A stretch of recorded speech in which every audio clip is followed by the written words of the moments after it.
Welcome back to the Radar Pod. I'm Elizabeth. And I'm Alexis. We're 2 weeks out, so we're a little rusty, I guess. And we have a special guest. I'm Leah.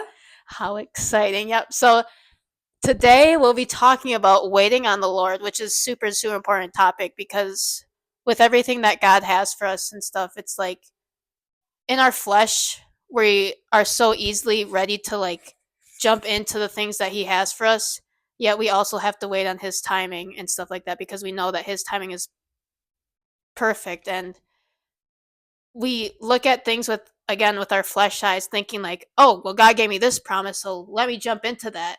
But yet again, we have to wait and know it is in God's timing that he has stuff for us, so it's super important to wait on him. So sorry.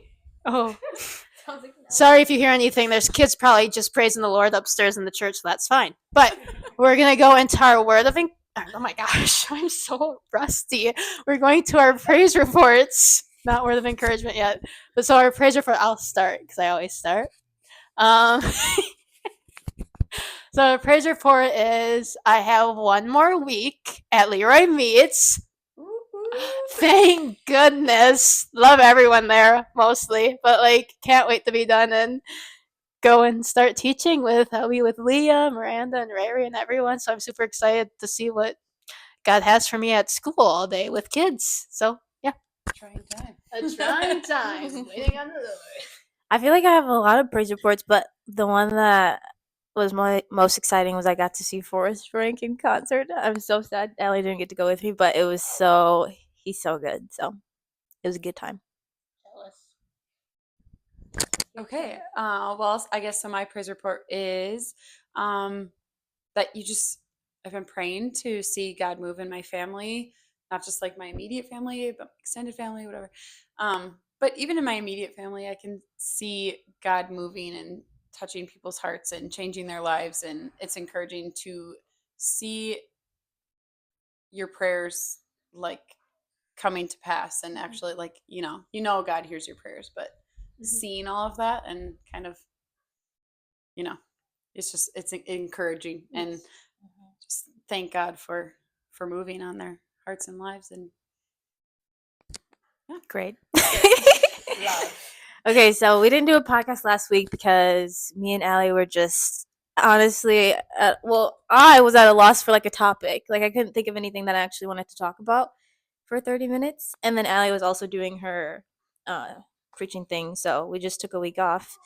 But then last Friday night I was at prayer. I honestly almost left because there was no music on, and I was like, this is awkward. I hate this.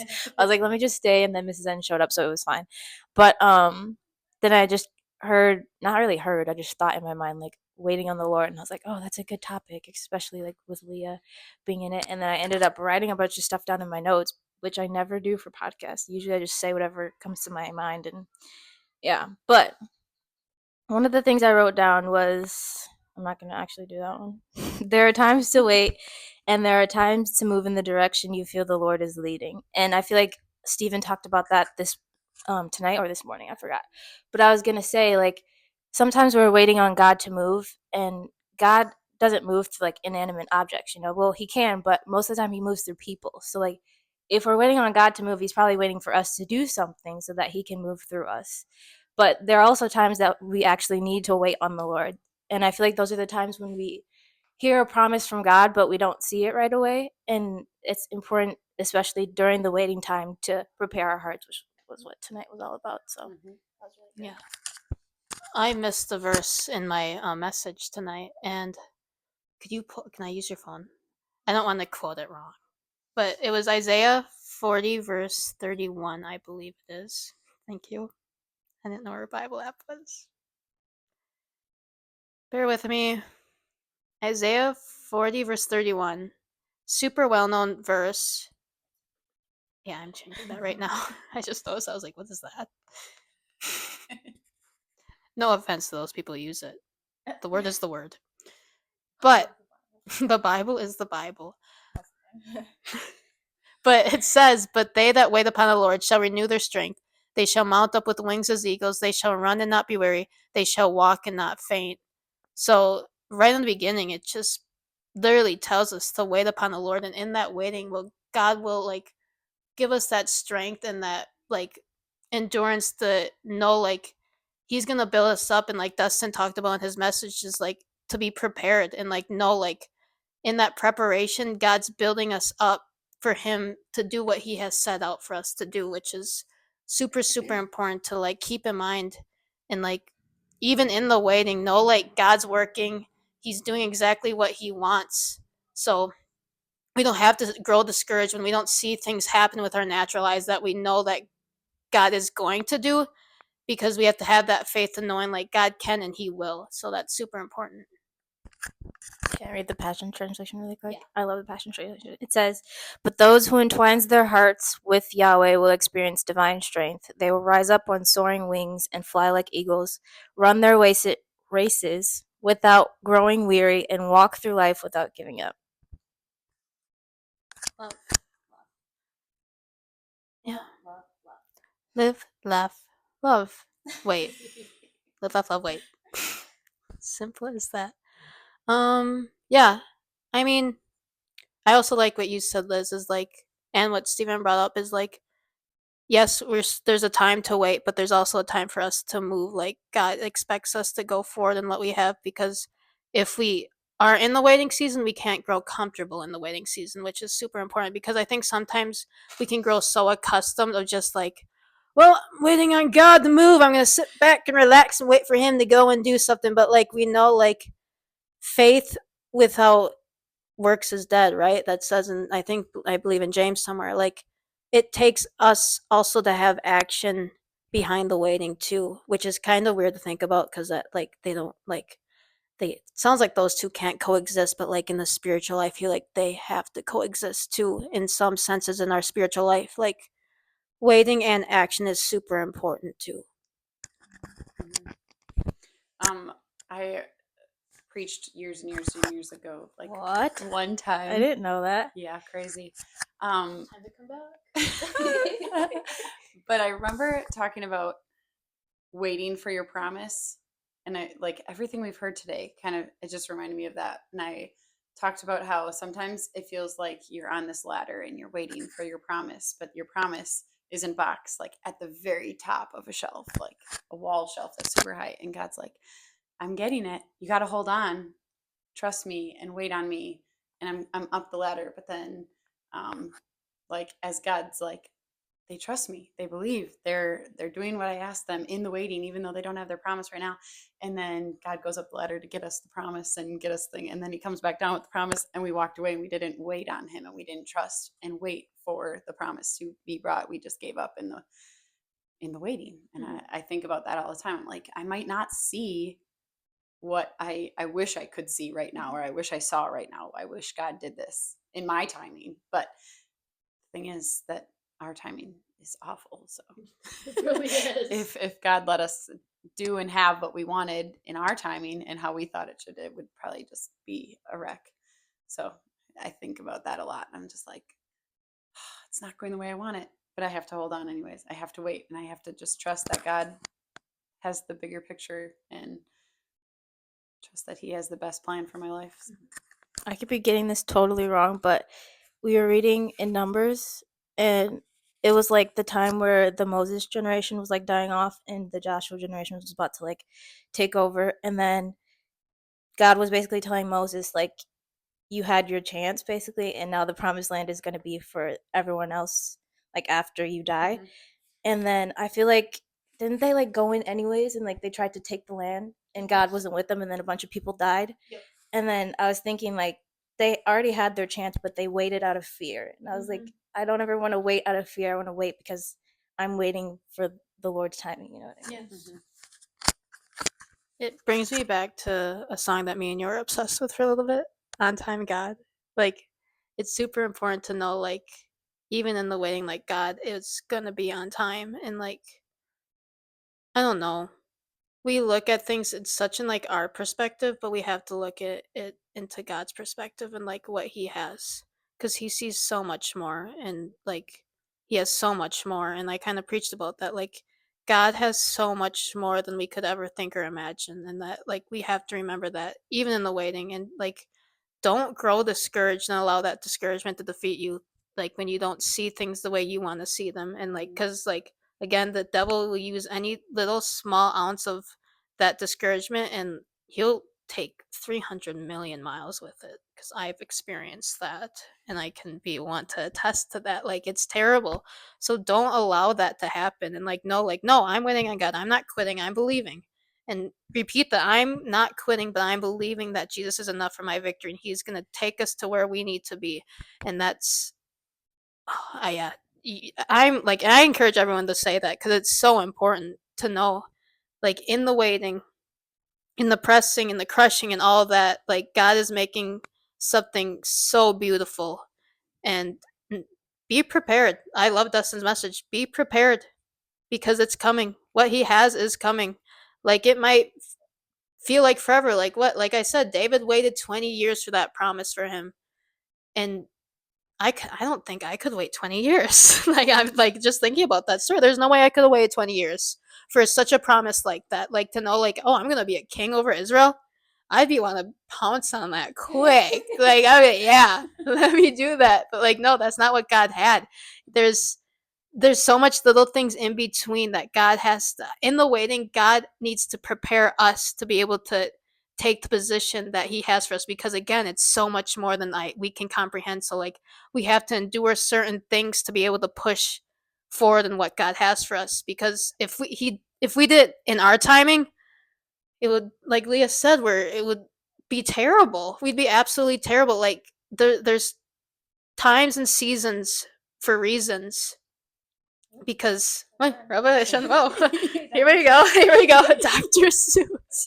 There's times and seasons for a reason, because God's building us up into who He wants us to be in that due season that He has for us. I love what Dustin said. I think it was Dustin. He said, if we're not preparing while we're waiting, then once the promise comes, we won't be ready. And I think it's important to like work while we wait, and not like work doing things that are like trying to do what you think is promised. So like doing mindless things that God didn't tell you to do, but like working in the way that we are called to do every day, you know, like read, pray, uh, evangelize to people that we see every day. Like those are things that God sees, and we, as He sees our faithfulness, that makes Him know that we are ready for the promise that He has for us. Oh, that's good. Wow. I think I'm really shaky because I have like a bubble for this. So I'm so sorry. That was your first mistake. Caffeine. Don't tell Allie. This Don't. ain't not wrong. Yeah. Do you I have feel like anything? there's a old song, something, um, in the waiting, I'll praise you. In the waiting, Yes. I can't Oh, remember I all know the what you're words. talking about. And I was trying to think of all of the different words, and it just goes on and says like, in the waiting, I'll do this. In the waiting, I'll do this, because in the waiting, we shouldn't just, like you're saying, just sit there and do nothing. Like, oh God, we're waiting for you. We're waiting for you. But like, we show him that we trust him by praising. We continue to do those things, Yes. like reading, praying. I'll praise you, God, because even though I don't see it right now, I know you have everything under control, and I'm Yes. going to continue to praise you, even though I don't see what you see. I trust you, and I'm going to praise you through this portion of the struggle, or this Mm-hmm. part of life that might not be the promise yet, Mm-hmm. but God still uses those waiting periods to build you Yes. into your calling. Yeah. Exactly. And I'm just gonna keep bringing up my message. Sorry, but like It's a it good one. was That's why. it kind of incorporated a lot of waiting stuff, and Mhm. like waiting for that due season, stuff like that. And like I talked about Paul, and Paul, he was doing everything right. That's the thing about with Paul. He was doing everything right, yet in those 3 months that he was teaching in the synagogue, people are rising against him. And like that's gonna happen. Like you're gonna be doing a lot of the right things. Like you're gonna be reading, you're gonna be praying, and like you have to continuously keep doing those right things that bring honor and glory to God, which is super important.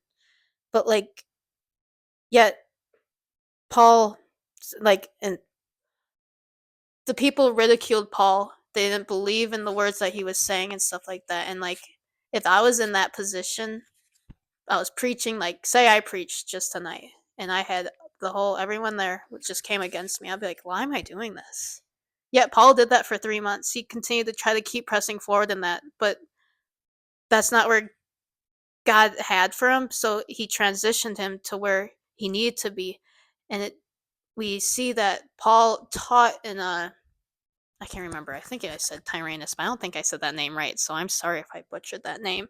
But he did that, and then we see that a great revival got brought forth because Paul continuously and daily kept teaching and equipping the believers that followed after him. It may have been a small portion, yet they still continued to follow after him and wait on God to bring that revival and that outpouring of his presence and his spirit. And God moved through Paul in his obedience in the waiting and stuff like that. And I feel like that's super important. Like, be obedient even in the waiting, because that's when God will really, really use you, because you'll know, like, oh, they're serious about me, and they're being diligent. They're continuously seeking after me, even in the waiting, even when it doesn't make sense, even when it feels like all that opposition's rising up. They're still gonna continuously look to me and seek me, and that's when we'll see those great promises come forth, and know, like, that was not me, but God who was able to get me through that and stuff like that. I feel like all of this is so much easier said than done, right? So like right now, like we're all in a waiting of some sort. And I was just telling Ellie that the other day. I was at Goodwill and I saw these two girls like talking, and I could tell like they weren't saved. And I just felt like I should say, like, do you guys know who Jesus is to them? And then I immediately started thinking about like all of the ways it could go wrong. And I was like, oh, I don't want to cause a scene in Goodwill. And and then I kind of just forgot about it. And then I didn't remember until this morning when Stephen was preaching. And I was like, man, like what if they were like would have been open to receiving like Jesus that day, and I didn't say anything. And I feel like it's we can say all of these things, but when it comes down to it, it's important to actually be obedient to what you feel God wants you to do. So that's just I don't know. I was gonna say testimony, but that's not really a testimony. I mean, it's A learning, a learning curve, I guess. I was thinking when you keep saying obey, obey, I was like, obedience is better than sacrifice. And sometimes we try to like make it our own way while we're trying to wait. I'll do it this. I can help this way, or I can do it this way. But obedience is trusting in God. Obedience, just obey the word and keep the faith, so that when the time comes, you're prepared and ready. Yes. I think tonight's messages just flowed right into this. I know, it was crazy. Because like Liz sent me the title, the topic, the theme topic, like on Friday night, and I'm like, oh my gosh, I'm kind of preaching that on Sunday. So I sent it to her. I'm like, wow, this is really exciting. And then Dustin snapped me a picture of like some of his messages. I'm like, oh my gosh, why are like everything kind of flowing together? I'm like, well, that's God. Like, it's crazy how God works. Sorry, this is so off topic, but like, I feel like it's obviously something that we all need, and probably people on the podcast, since God gave it to Elizabeth, that just continuously wait on God. Sorry, am I? No, it's fine. No, am I? You're making me nervous. But yeah. Oh, No, sorry, no. I was hoping you were gonna grab the mic. I feel like the hardest time to wait is like when you've been hurt and you're waiting for God to like heal or like make right what someone did wrong to you. You know what I mean? Like I was in that situation, and it's hard to keep the faith when you feel like you've been hurt so bad, and then you have to like wait for God to show you that he's like still real. You know what I mean? Because I just felt like, man, if that person can hurt me that bad, then like do I really believe in the God that they taught me about? And I feel like that's the hardest time to wait. But sometimes God puts us in positions where all that we can do is wait. And all that we can do is keep praying and keep reading and wait to see what he does with what we do while we're waiting. So That's where we try.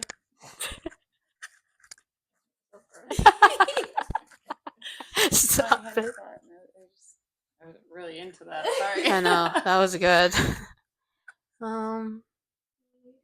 It'd be nice for the little ad to pop up right now. Like when you say like how in the waiting after you've been hurt by someone, and then you think like, or I don't know, like you feel like if God didn't do something the way you thought it should work out, or you've been hurt and now you're just in this waiting part of your life, and you're like, I don't even know if this is worth it. But the thing is, you got to just keep pushing. You got to keep, because if you would have just given up, where would life have gone? Mhm. Like I think about that in a lot of situations in my life. Like you get hurt and you get disappointed, but God's not done. There's a song like, He's not done writing my story. That's not the end, because life is disappointing and Mhm. sometimes life really stinks. But God doesn't leave us there in our valley or in the pit. And sometimes I think like, God, what am I supposed to learn from that situation? Seriously, like Mhm. what good is going to come out of that? And I'm like, you know what? Even through all of it, help me to trust you, because I want to do the right thing and I want my life to go where you want me to go. So in this moment, teach me what you need me to teach, or teach me what you need me to learn, Mhm. and the waiting. Yeah, I like that because trusting and waiting is super. Like having that trust in the waiting is like the most important thing because we know in Proverbs 3 verse 5 it says that we are to trust in the Lord with all our heart and lean on our own understanding, but in all ways acknowledge Him, and He will direct our paths. And that's super important. Like there's nothing we can't go down the path without God leading us, because if we go down the path without God, we step in front of God, and what instead of allowing Him to take that lead is where we're gonna find all that distraction, and then we're gonna be like, "Well, God, where were you?" Well, you were probably supposed to wait, Allie. Like, what were you doing? You're stepping out when I'm calling you to wait on my timing, and that's super important to remember. Like, it's like you have to humble yourselves in the waiting, which is very hard. Being humble, oh my, that's a whole nother topic we could get on. But like, just like be in complete humility with God in the waiting, and being submissive when He does tell you to go and stuff like that, and know like that's His voice. Like God's not going to call you into something that will bring you into like turmoil or destruction or like heartache. Yes, it may feel like it, but like that's not what He has. That's like you in your own head before you actually even go out and do what He's calling you to do. There's a song, I don't remember what the song name is, but there's a part that says he didn't show up when I wanted him to, but he's never been late. And I feel like that's why we can trust and wait on the Lord, because he if you look back over your life, when has there been a time that he has been late? Even if sometimes things don't go your way, like he always makes a way to use that for his glory. And what's that one verse that's like, what the enemy meant for evil, God turned it around for good? Like even the things that don't work out the way we want them to, God uses to like make us better or uses for someone around us. So God's timing is perfect, and that's why we can wait for him. Do you have anything else? Do you have anything else? Like brain Oh, fog. we're doing pretty good. I mean, we're at 23 and then we have word of encouragement. So we'll go into the words of encouragement. I guess I'll start because I have the mic. Leah does too, but whoop de doo. But yeah, word of encouragement. If I had to go based off everything that was said tonight, and everything is like continuously trust and know like the due season of your life's gonna come. It may not feel like it may not look like it, but know like God's gonna make a way where there seems to be no way, and like continuously trust and know in His timing. Like we said, like God's timing is perfect, and He's gonna give you exactly what you need in the times that you need it most. If that was probably the most simple way I could have put it. But like no, like God will give you that, but then even more too. And just rest and know like He's got you. Nothing else matters. Rest and wait on the Lord, and be also obedient to His voice when He calls you forth. Sure. Um, I guess my word of encouragement would be kind of irrelevant to the topic, but um, when Greg was talking this morning about, I have a hard time because I know I'm not perfect, and I'm like, I feel that sometimes because I'm like, I know all my faults. I know my shortcomings and my failures. Other people might not see them as clearly as I see them, but God sees them, and He still is calling, and He still has a call in my life, and He still, He still loves me. And I guess, don't listen to the lies of the enemy when you're not good enough. Why would anybody listen to you? Even like when they asked me to do this, I was just like, oh man, I don't know, because who am I? And sometimes I let the enemy like do that, but just think, like you say, I am a child of God, and you have to know who you are and know how much God loves you, and that. So I guess that's my word. Love. I think I'm just gonna repeat something Dustin said. He said preparation is an act of faith, and I just thought that was really good. Like, how can we show God that we have faith by preparing for what we haven't seen yet? So, prepare. Love. And that's the podcast. Glad to be back. Yeah. And thank you, Leah, for joining us. Thank you Glad so you much. came. Yeah!